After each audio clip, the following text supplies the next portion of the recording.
Dans le cadre de la lutte contre la propagation de la maladie à coronavirus et après évaluation de l'évolution de la pandémie, le gouvernement a décidé de la fermeture des frontières terrestres, maritimes et aériennes de la Côte d'Ivoire à tout trafic de personnes à compter du dimanche 22 mars 2020 à minuit. Les trafics de marchandises sont autorisés sous réserve de contrôle sanitaire réalisé par les autorités compétentes.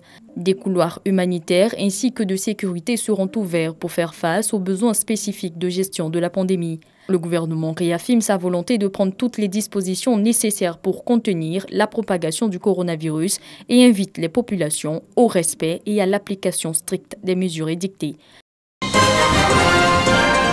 Pour rassurer ses clients relativement à la menace du Covid-19, la société des transports abidjanais Sotra procède à la désinfection de ses autobus. Un plan de désinfection de nos autobus mis à la disposition des clients, de telle sorte que les autobus qui sont en circulation chaque matin, ce sont des autobus qui ne sont pas pollués.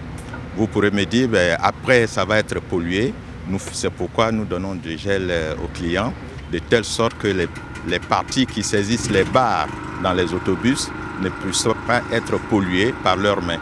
Cette opération de désinfection des autobus se fait quotidiennement par les agents de l'Institut national d'hygiène publique, INHP. Une manière pour nous de sécuriser ces bus-là pour ne pas que ces bus soient un objet de diffusion, de propagation du virus.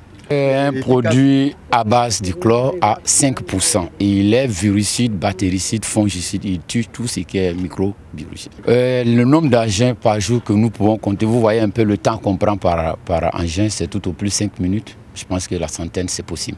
En vue de lutter efficacement contre le coronavirus, le directeur général de la Sotra exhorte les usagers à la discipline et au sens de la responsabilité individuelle. La compagnie met à leur disposition des gels hydroalcooliques pour l'instant dans les principales gares, y compris les gares de bateaux. Cependant, la consigne de respect de distanciation des mètres entre les individus dans les arrêts et dans les engins de déplacement demande de l'autodiscipline. Les 1,50 m ou bien 1 mètre qu'on dit là, on ne peut pas respecter ça dans le bus. Vous savez que dans chaque arrêt, le bus s'arrête et puis on monte. C'est pour ça que le bus est déjà plein, mais vous montez toujours. Oui, mais on fait comme on peut rien, on ne peut rien faire. Mais face à la menace de virus, ça ne vaut rien. Hein? Bon, moi en tout cas, je n'ai pas peur. La grâce de Dieu, je sais que le Seigneur me protège beaucoup. La Sotra permet à environ 850 000 personnes de se déplacer chaque jour à Abidjan. Il est 12h30. Nous sommes à quelques minutes de la grande prière du vendredi. Les portes de la grande mosquée de Bouaké sont fermées. Même constat à la mosquée quartier Zone. L'esplanade du centre commercial ne connaît pas son ambiance des grands jours de prière. Pour ce premier vendredi, après la décision de la fermeture des mosquées par le gouvernement, la prière de Djouma n'a pas eu lieu. À Bouaké, la grande mosquée sunnite est fermée. Toute la grande famille imamale a respecté les consignes données.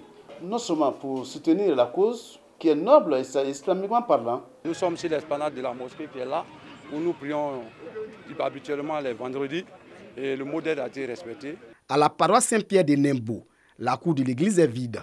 Pas de chemin de croix. La conférence des évêques catholiques de Côte d'Ivoire est également engagée à accompagner le gouvernement dans la lutte contre le Covid-19. Comme les rassemblements sont interdits et vous savez que le chemin de croix draine beaucoup de personnes. Et aujourd'hui, vous voyez, c'est très calme ici. Le chemin de croix a été interdit sur la paroisse.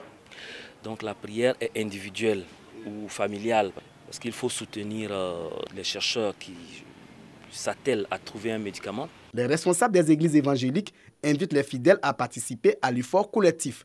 Nous avons instruit tous les pasteurs à se conformer à cette décision de l'État de respecter le quorum des 50 personnes. Se laver fréquemment les mains avec de l'eau et du savon ou l'utilisation de gel hydroalcoolique. Autant de mesures prises par le gouvernement pour freiner la propagation du Covid-19 en Côte d'Ivoire.